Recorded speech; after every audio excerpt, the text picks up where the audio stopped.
दोस्तों, stock market में निवेश करने से पहले हमें किसी भी कंपनी के बारे में विभिन्न जानकारियों को समझने की आवश्यकता होती है, जिससे हमें कंपनी के वास्तविक स्थिति का पता चलता है। ये अध्ययन विभिन्न प्रकार के बिंदुओं पर आधारित होता है, जिससे हमें विभिन्न प्रकार की जानकारियां प्राप्त होती हैं और हम अपने निवेश को अच्छे से और सटीक बना सकते हैं। इसी क्रम में आज के इस वीडियो में हम आपको समझाने वाले हैं बुक वैल्यू के बारे में।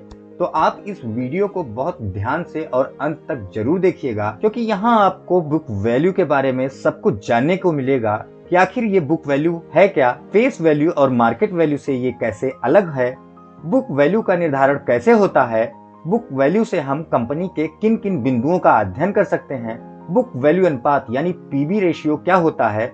साथ ही हम आपको बताने वाले हैं कि बुक वैल्यू के प्रयोग से आप अपने निवेश को कैसे और बेहतर बना सकते हैं और अच्छा खासा मुनाफा अर्जित कर सकते हैं। नमस्कार दोस्तों, आपका बहुत बहुत स्वागत है आपके अपने चैनल देसी इन्वेस्टर्स में। दोस्तों, अगर आप इस चैनल पर नए हैं तो चैनल को सब्सक्राइब जरूर कर लें, साथ ही बेल आइकॉन जरूर दबा लें, जिससे आपको आने वाले सभी वीडियोस की नोटिफिकेशन आसानी से मिलती रहे। साथ ही अगर आप स्टॉक मार्केट में नए हैं और ट्रेडिंग करना चाहते हैं तो इसके लिए हम आपके लिए लेकर आए हैं एंजल वन, जो भारत का नंबर 1 स्टॉक ब्रोकर है। इसमें खाता खुलवाना बिल्कुल मुफ्त है, तो लिंक मैंने डिस्क्रिप्शन बॉक्स में भेज दिया है। अगर आप चाहें तो वहां से भी अपना खाता खोल सकते हैं। दोस्तों, किसी भी कंपनी को हम वित्तीय आधार पर 2 भागों में बांट सकते हैं। पहली है संपत्तियां यानी एसेट्स और दूसरी है देनदारी यानी लायबिलिटीज। अगर हम संपत्तियों की बात करें तो कंपनी के पास कोई भी ऐसी प्रॉपर्टी या भवन जो कंपनी के स्वामित्व में हो, वो कंपनी की संपत्तियों में आते हैं। साथ ही कंपनी के द्वारा बचाया गया पैसा कैश में, और साथ ही जो कंपनी ने किसी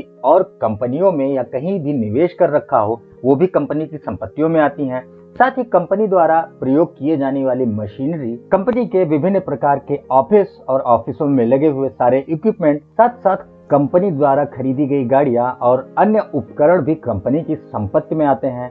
ये और भी कई रूपों में हो सकते हैं। तो कंपनी के अंतर्गत आने वाली सारी चीजें, सारी संसाधन जो कंपनी के स्वामित्व में हो, वो कंपनी के संपत्तियों के अंतर्गत आते हैं। साथ ही कंपनी को संचालित करने के लिए कंपनी को कुछ लोगों से बकाया भी लेना पड़ता है। ये बैंक लोन के रूप में हो सकता है। कंपनी के कर्मचारियों को देने वाली तनख्वाह के रूप में भी कंपनी के पास बकाया हो सकता है।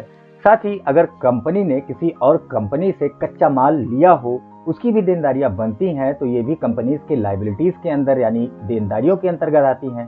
इसके अलावा कई अन्य तरह से भी कंपनी के ऊपर देनदारी हो सकती है। और हमारा बुक वैल्यू इसी कंपनी के संपत्तियों और देनदारियों के अंतर से प्राप्त होता है। आइए समझते हैं कैसे। मान लीजिए किसी भी कंपनी के पास संपत्तियों के रूप में ऑफिस 10 लाख रुपए का है, फैक्ट्री सेटअप कंपनी ने 30 लाख रुपए का लगा रखा है, कंपनी के पास वर्तमान समय में 10 लाख रुपए का कैश है और साथ ही 20 लाख रुपए का तैयार माल भी रखा हुआ है। कंपनी ने निवेश के तौर पर 15 लाख रुपए इकट्ठा कर रखे हैं। गाड़ी व अन्य संयंत्रों में भी कंपनी ने 15 लाख रुपए डाले हैं। तो कंपनी की कुल संपत्ति जो निकल कर आती है वो 1 करोड़ रुपए के आसपास की हो जाएगी। वहीं हम कंपनी के अगर देनदारी की बात करें तो बैंक लोन के रूप में उसी कंपनी ने 30 लाख रुपए ले रखा था। कर्मचारियों का बकाया भी कंपनी के पास 10 लाख रुपए का था। साथ ही कच्चा माल भुगतान के लिए कंपनी को 5 लाख रुपए किसी और कंपनी को देने थे। तो इस प्रकार कंपनी के पास कुल देनदारी आती है वो 45 लाख रुपए की होगी। तो यहाँ पर इस कंपनी की बुक वैल्यू जो निकल कर आएगी वो कंपनी की कुल संपत्ति में से कंपनी की कुल देनदारी को घटाने से हमें प्राप्त हो जाएगी। यानी यहाँ पर कंपनी की कुल संपत्ति थी 1 करोड़ रुपए, उसमें से 45 लाख रुपए हटाने पर 55 लाख रुपए जो निकलता है वही इस कंपनी का बुक वैल्यू होगा। अब हम इस चीज को इस प्रकार से समझ सकते हैं कि वर्तमान समय में कंपनी के पास 1 करोड़ रुपए की कुल संपत्ति थी, जिसमें से 45 लाख रुपए कंपनी को किसी और को देने थे, और यहीं पर कंपनी को अगर बंद कर देना पड़ता है तो कंपनी के पास फिर भी 55 लाख रुपए कैश बचेंगे, और यही कैश पैसे जो कंपनी के शेयर होल्डर्स हैं उनके पास चला जाएगा।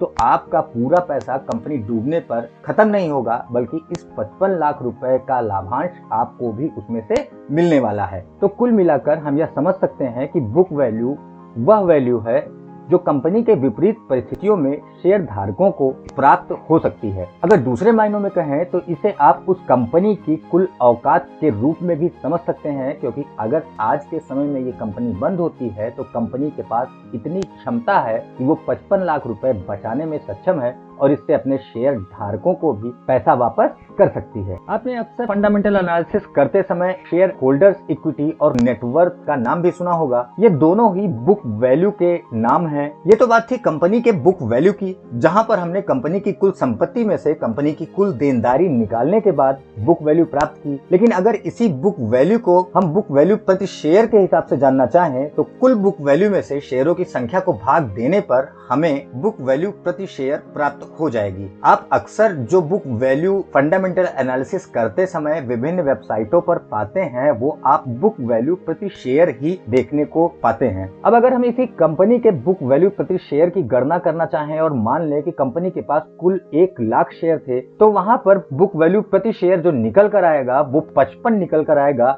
जो कि कंपनी के बुक वैल्यू से कंपनी के कुल शेयरों की संख्या को भाग देने पर प्राप्त हुआ। यानी इस कंपनी के एक शेयर की बुक वैल्यू 55 रुपए के आसपास है। अब दोस्तों बात आती है कि जब किसी भी शेयर की बुक वैल्यू कम होती है तो उसकी मार्केट प्राइस ज्यादा क्यों हो जाती है।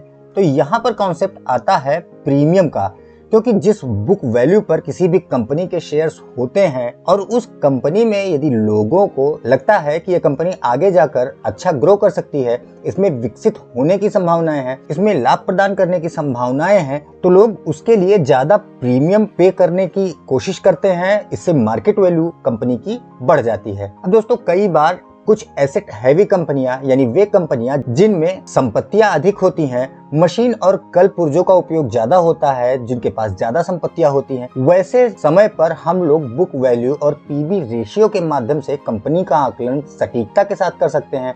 लेकिन वहीं ऐसी कंपनियां जिनके पास एसेट्स के रूप में संसाधन काफी कम होते हैं, जैसे आईटी इंडस्ट्रीज की कंपनियों को आप पाएंगे कि उनके पास एसेट कम होते हैं क्योंकि उनको ज्यादा इंफ्रास्ट्रक्चर की आवश्यकता नहीं होती है, वहां पर यह ज्यादा प्रभावी नहीं होता है और पीई रेशियो के माध्यम से ही सटीक आकलन हम कर सकते हैं। तो दोस्तों प्राइस टू बुक वैल्यू के लिए मूल्य बुक अनुपात आता है, जिसे आप पीबी रेशियो भी कहते हैं। ये शेयर प्राइस को बुक वैल्यू प्रति शेयर से भाग देने पर हमें प्राप्त होता है और ये रेशियो हमें कंपनी के शेयर प्राइस और बुक वैल्यू के बीच के संबंध को बताता है। आपने अक्सर कंपनियों के फंडामेंटल एनालिसिस में देखा होगा कि मार्केट वैल्यू इस समय बुक वैल्यू से 2 गुना, 2.5 गुना, 5 गुना पर ट्रेड कर रहा है और ये निवेश का एक अच्छा मौका नहीं है।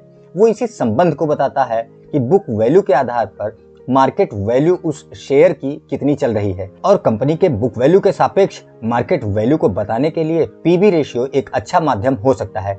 अगर किसी भी कंपनी का पीबी रेशियो 1 से ज्यादा है तो कंपनी की मार्केट वैल्यू बुक वैल्यू से ज्यादा होती है और अगर उसी कंपनी का पीबी रेशियो 1 से कम है तो कंपनी की मार्केट वैल्यू कंपनी की बुक वैल्यू से कम है। इसलिए अभी बुक वैल्यू हमारे काफी काम आने वाला है। इससे हम अपने निवेश को काफी सुरक्षित बना सकते हैं। तो इस वीडियो में हमने जाना कि पीबी अनुपात का प्रयोग ज्यादा से ज्यादा भौतिक संसाधन वाले यानी एसेट हैवी इंडस्ट्रीज के लिए अधिक प्रभावी है, साथ ही एसेट लो इंडस्ट्रीज के लिए उतना प्रभावी नहीं होगा। वहां पर पीई रेशियो ही एक बेहतर विकल्प माना जाएगा। पीबी अनुपात कंपनी के शेयर प्राइस या मार्केट वैल्यू और बुक वैल्यू के बीच के संबंध को बताता है। बुक वैल्यू कंपनी के संसाधनों और उसके देनदारियों को पूर्ण करने के बाद कंपनी की वास्तविक वित्तीय स्थिति का आकलन करता है, जिससे यह पता लगता है कि सबसे खराब परिस्थिति में जब कंपनी बंद भी अगर होने वाली है तो शेयर धारकों को कितना रिस्क होने वाला है और उनको कितना पैसा वापस मिल सकता है।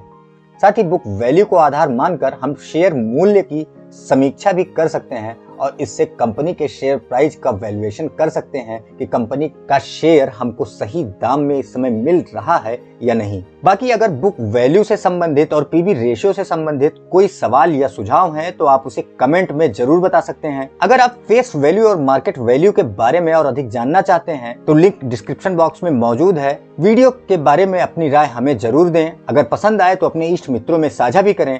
मिलते हैं किसी और वीडियो में। नमस्कार।